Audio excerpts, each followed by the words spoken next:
We are on a highway to climate hell with our foot still on the accelerator. The UN Climate Change Conference COP27 opened with a sense of urgency, but what is actually being done to prevent global warming? Hello, I'm Arnold Naidu, and this is The Heat.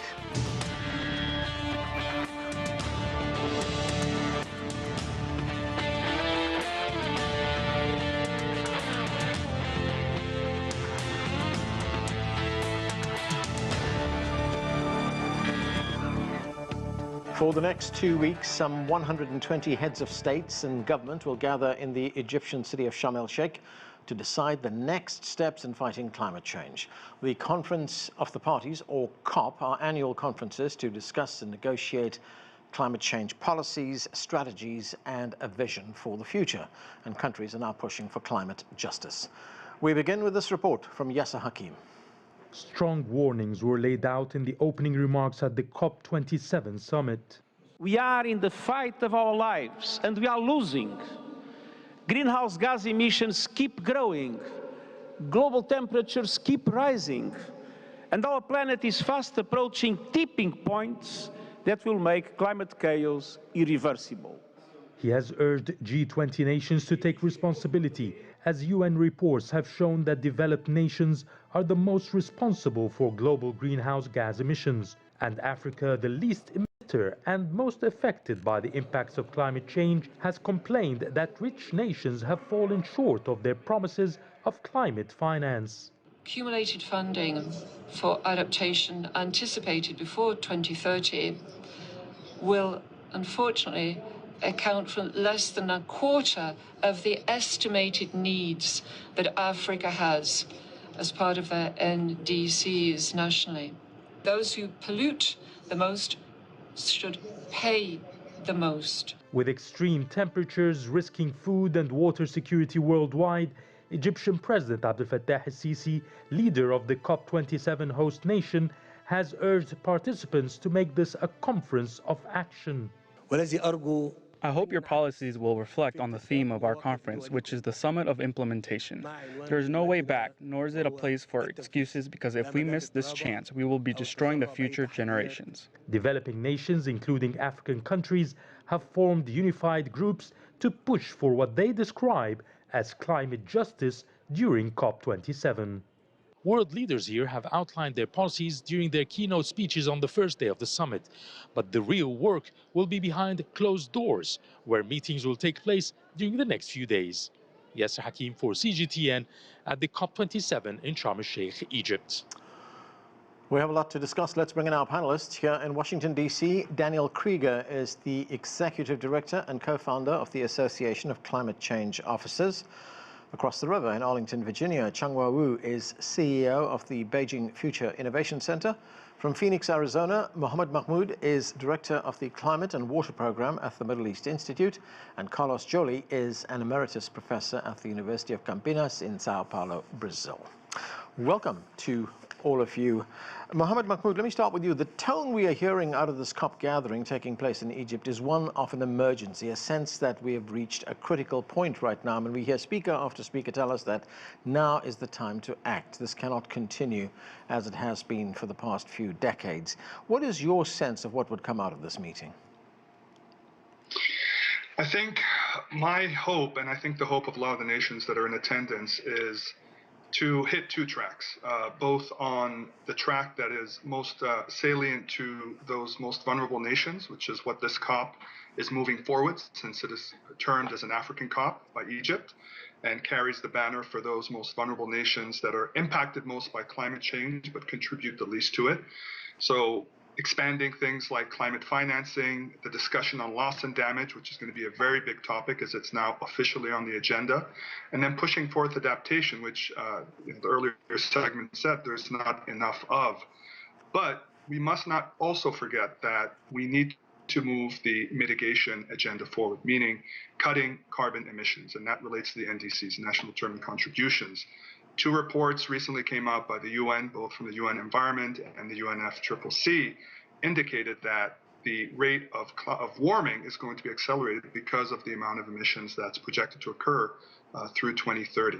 So even though we're focusing on priorities that are for most vulnerable nations, we cannot lose track of the mitigation goals of reducing carbon emissions by improving the NDCs. And Mohammed, when you say we cannot lose track of this, I mean, do you get any kind of indication from this meeting that the people there recognize this as well?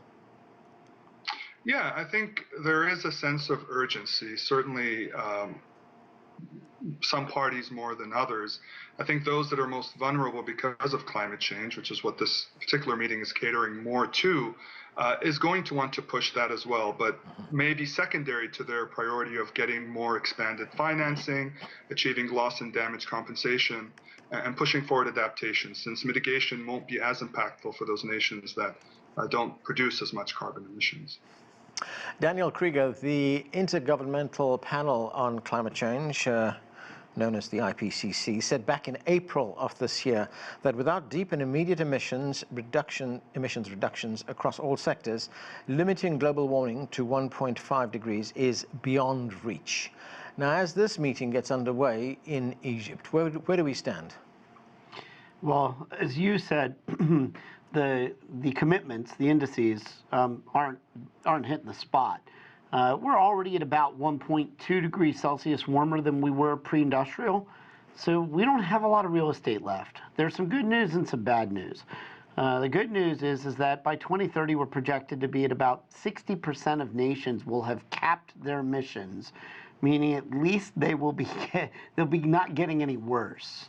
The bad news is that's not enough, and we're not reducing emissions fast enough. We are right now tracking somewhere between 2.1 and 2.9 degrees Celsius, which is just going to be a completely different world than the one that we're accustomed to and that we can really be successful at thriving in. So Daniel, you say by 2030, 60% of nations will cap their emissions. What's needed, and why is there this reluctance to do the same thing for the other 40%? Well, some of this is capacity. What we're really talking about here is a total transformation of society. We need to do everything differently, and that's going to require all sectors, all nations to be in lockstep, working together, and we're just not there yet. This has not hit a high enough priority, and this is coinciding with a very, very difficult time globally between what we've gone through with the pandemic, numerous instances of nationalism surging, economies having been substantially impacted. We're dealing with all of these things at the same time. This is going to be a challenge under any circumstance, but first and foremost, there's no volume of dollars here that we're talking about that is going to be sufficient enough to adapt to unmitigated, unbridled climate change. We have got to slow this thing down so that we can make it more manageable. And that means that we need to be able to chew gum and walk at the same time here in our efforts to reduce emissions and adapt to those impacts. Changhua, the former United States Vice President Al Gore, he of course has been talking for a long time about this battle against climate change. He talked again recently. And he expressed his deep concern over the lack of action. Let's listen to some of what he had to say. We have a credibility problem, all of us. We're talking and we're starting to act, but we're not doing enough. It is a choice to continue this pattern of destructive behavior. So what is your assessment, Changhua? Lots of talk, but no action. I mean, are people losing faith in their leaders' ability to deliver on these commitments? That seems to be a really unfortunate reality. That is why, if you look at the COP27, the #1 target or goal of this year's COP27 is to shift from pledges to implementation. Hopefully somehow through this implementation, through the COP process, global community will really come back to the table, paying more attention to actions rather than just saying things, actually put numbers or pledges on the table without really delivering that. That's probably will be somehow the most hopeful element coming out of the process, but we'll still, fingers crossed, we'll see what will come out of the 2 weeks negotiation process. So what is your hope that will come out of this COP conference, basic hope? Well, I think it's going to be another difficult COP. There's no doubt about it, particularly because of the complexing context, all the challenges out there today. But somehow there are a few things I've been watching very closely. One, I think on the mitigation side, somehow I'm hoping U.S., China in particular will figure out how to work with each other and really address some fundamental differences so that the two largest economies will be able to work particular along the supply chain issue for clean energy transition, because as we've been discussing over the years and now at the COP there as well, we needed to support the developing countries, the poor countries actually, to accelerate the adoption of renewable energies there. Only by working together we'll be able to further drive down the cost, and so that will be able to deploy. And the second element actually is really about the financing commitment. And of course, we have this $100 billion every year commitment, which has not been delivered. In the meantime, if you look at last year at Glasgow, there were more pledges on the table. So we'll see how far we can go. I think those are the two most fundamental elements I'll be watching very closely. Carlos, Joly, you are in Sao Paulo, and of course Brazil occupies a special place in this battle against climate change because it is the country that's home to most of the Amazon rainforest, and we are aware that a key part of the world's ability to limit greenhouse gases is preservation of these rainforests. Now, former President Jair Bolsonaro, he was in favor of deforestation to encourage economic growth in these areas. But Brazil will be getting a new president at the beginning of next year, Lula da Silva, and he is a champion of preserving the Amazon. How big a change is this? Well, it's going to be a complete change in terms of the role of Brazil in climate change and also on the biodiversity crisis. Lula has a commitment with the environment. Marina Silva is again together with him. She was the Minister of Environment when we managed to reduce deforestation. But I'm afraid that only reducing deforestation will not be enough. We need to strongly restore native forests. It's one of the ways of mitigating. So forests growing, new forests growing, we will remove CO2 from the atmosphere, and this can help give us enough time to adopt. Like Mohammed said, it's going to take until 2030 for most of the countries to go to maximum of emissions they can. So if during this time we can restore, and Brazilian NDC has a lot to do with that, and was not being attended to with Jair Bolsonaro. I hope that from 1st of January onwards, we are going to have a complete change. Lula will be attending COP27. As elected president, he was invited by the president of Egypt to attend. And I think that there he will start to take some commitments in the name of Brazil for the next year onward. Now, Carlos, President Bolsonaro, of course, says that the reason that he supports deforestation is because it's good for the Brazilian economy. It provides jobs, it provides growth, and there's 25 million people living in that part of Brazil. I want to play you a small excerpt from what the United States climate envoy John Kerry had to say about the Amazon. Let's listen. There are about 25 million people who live there. They don't have a lot of income other than today, cattle or logging. And so we in the rest of the world are going to have to recognize that if we're going to value this great forest, we have to help them to be able to preserve it. So there we heard it there, Carlos. John Kerry saying the people who live in that part of Brazil don't have a lot of income. So how are they going to be compensated? Is that possible? I think it's possible, and surely cutting down the forest for cattle ranching or for planting soybean is not going to help those 25 million of people. It's going to help people that are from the southeast of Brazil that are rich enough to buy those lands and get more production.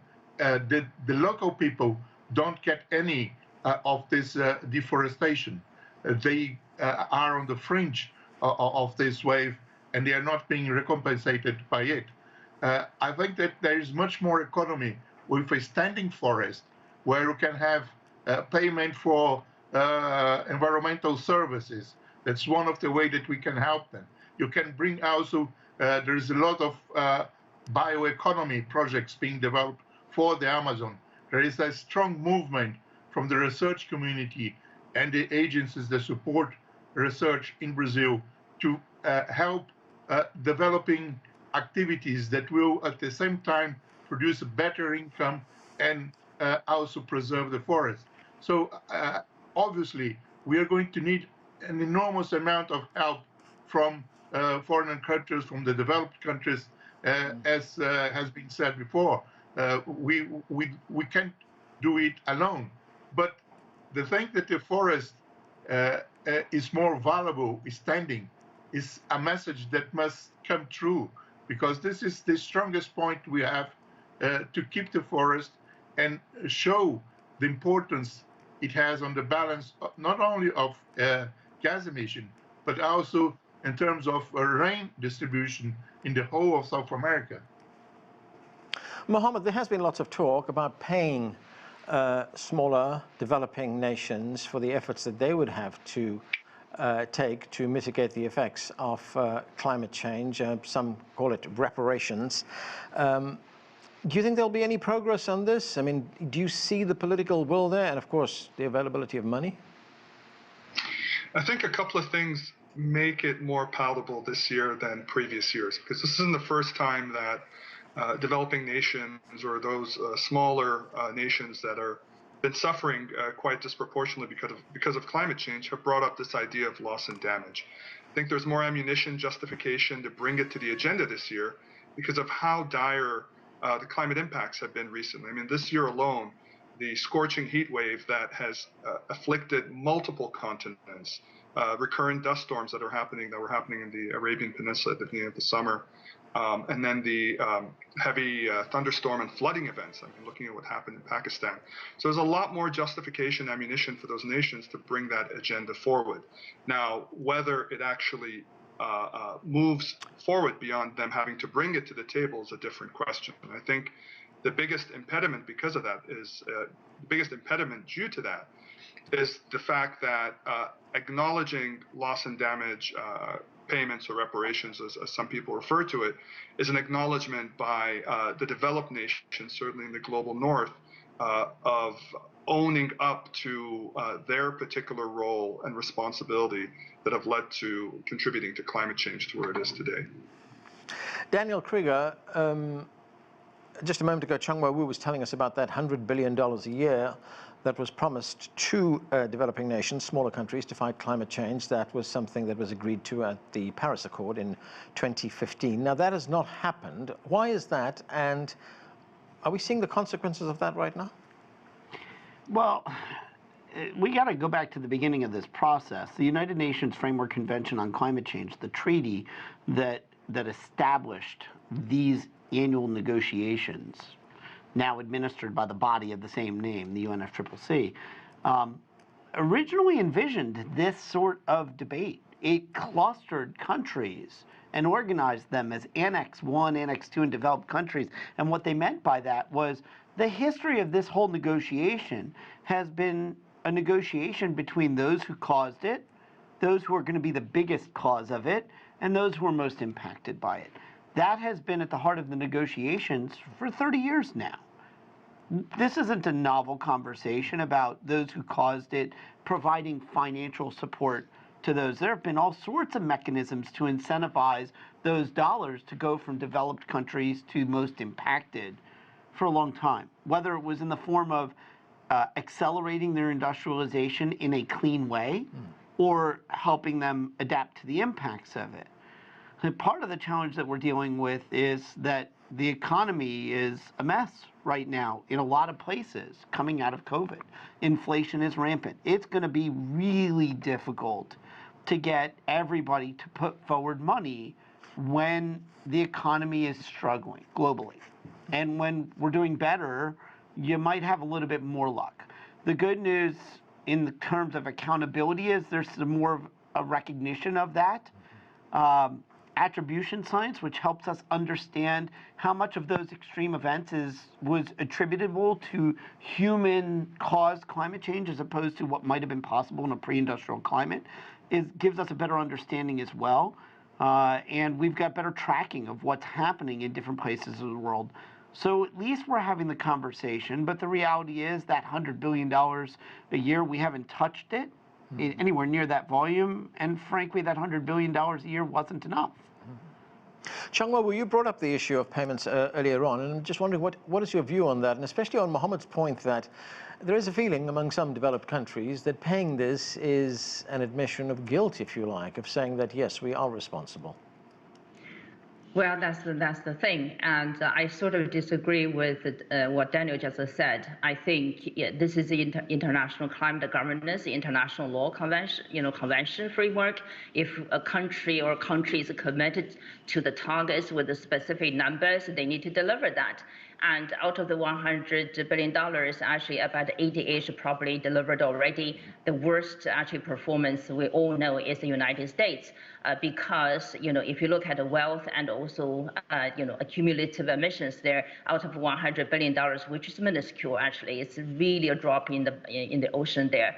And the U.S. is supposed to contribute about $40 billion there. 2020, U.S. contributed only $7.6 billion, and this year we all know there was only $1 billion there. So that's a sort of reality we need to address, no matter what the excuses out there. It's not that the U.S., but everyone is in the current situation there. But more importantly, this is about credibility. This is about the accountability, because without that, it's going to be endangered tremendously, the accountability or the credibility of the international climate governance mechanism itself. Whether all the other countries need to come together to act together, that's a big question mark. I'm delighted to see actually loss and damage is seriously pinned down on the negotiation process this year. Hopefully somehow we'll be able to deliver something substantial. All right, let me give Daniel a quick chance to quickly respond to that. Daniel? Yeah, I mean, so she's spot on. I mean, let's be candid. The U.S. has not, in the history of these 30 years, the U.S. has not carried the weight that it should have. It has not followed through with commitments sufficiently, and in many years, it wasn't even willing to make commitments. We see that in different parts of the world. Leadership changes, and you're going to see the political wills come and go. That is actually a big part of the challenges. We've seen in Brazil, we've seen it in the U.S. during the Trump administration and the current administration, substantial changes in will. We all have to do more. We're not doing enough. It's not just government that needs to do more. Government often reflects the will of the people and the private sector. And you're seeing a big focus on the private sector, which actually really emerged during the Paris talks. And the presence and the participation and the commitments that were being made there. But this is all hands on deck. And we are at that dire point because we are really right on the edge of the cliff here. And so she's spot on. We all have to do more. We all have to deliver what we commit to. And that's going to require substantial transformation in how we work, how we live, how we build, how we play, everything. Carlos, at a time when we should be seeing intensified efforts to move away from fossil fuels, we're seeing many countries returning to using coal-fired power stations. We're seeing more calls now for oil drilling. A lot of this, of course, has been caused by the energy crunch that the planet is seeing right now, which in turn has been caused by the conflict in Ukraine. I mean, what impact will all of this, I mean, these are decisions that are being taken right now to meet immediate demands, but what impact would this have in the longer term? Well, I think the impact is very big. And we had the same here in Brazil. We had a very clean energy bill, and it started to become polluted because there was not enough rain, and you needed to put those thermoelectric that are moved by charcoal.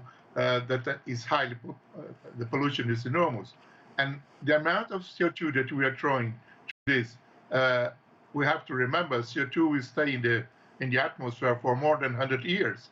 So there is obviously a high price to pay for this emergency that we are having and using, going back to use a lot of fossil fuels that was being substituted by other sources. And I cannot see a genuine effort of moving away from fossil fuels, having our economy moving away from fossil fuels. It's always something that is there, and it will be there for a long time because it's very powerful. But we have to change that. We need to go to clean energy, to use all the sources of energy, right? So that we don't have to go back to CO2 emissions like we've been doing. Mohammed, I'm going to get to something that you've done a lot of work on, and that, of course, is water. One deep concern for climate activists is water. You are director of the Climate and Water Program at the Middle East Institute. Droughts have become 29% more frequent across the globe, and that's since 2000, 22 years ago. What can you tell us about the situation and what's being done about it? Well, water is going to be another topic of focus at this particular meeting, and people can view that under the umbrella of adaptation. Certainly the issue is happening with drought, the impact to reduction of water supplies and generation of water resources adds more urgency to explore adaptation projects that are going to try to enable countries to diversify their water supply portfolio because of drought. And this is also a very sensitive topic for Egypt as host because of the issues they have with the Nile in terms of reduction of supplies because of drought in the Nile, and then obviously the issue between Egypt and Ethiopia because of construction of the Grand Ethiopian Renaissance Dam. So I suspect we're going to see some motion this year at COP27 related to water because it's going to be an agenda that's very important for Egypt as a host, as well as other nations that are facing similar drought issues. Daniel, very quickly, I've only got about 30 seconds. Talking about the impact of the Ukraine conflict on climate change, there are now something like 80 fossil fuel projects underway to offset the sanctions that have been imposed on Russia. In fact, an expert quoted in the Washington Post said, if those projects are completed and they see their full lifetime, there would be no chance of meeting the goals of the Paris Accord. Yeah, that's right. So it's been more than a few years now since the climate science community said that 98% of the world's known reserves of fossil fuels need to stay in the ground. We are very clearly at the point where we can't take on more of those projects. And last year, believe it or not, was the first year that there was a formal statement in the outcome of a COP that pointed and had accountability for fossil fuels and having caused this problem. We can't have these projects move. But we also need to solve that energy now problem. Right. Okay, we are going to have to leave it there. Thanks to all of you for being with us. That is it for this edition of The Heat. I'm Anand Naidu in Washington, D.C.